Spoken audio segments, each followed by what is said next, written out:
Terusnya pun ada. Effort is only 10% for me. Cakap terus terang.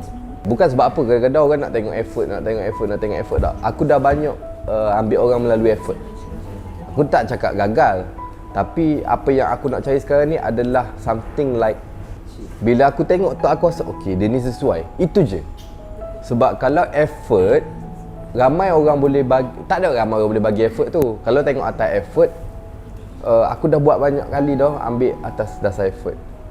Bukan nak kata gagal, tapi kali ni aku rasa benda tu. So aku nak bagi tahu mu lah.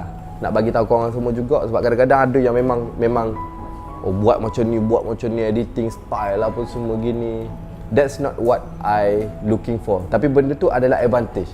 Kalau kau ada benda tu, kau ada effort dan kau ada benda yang aku nak tu, okay dapat.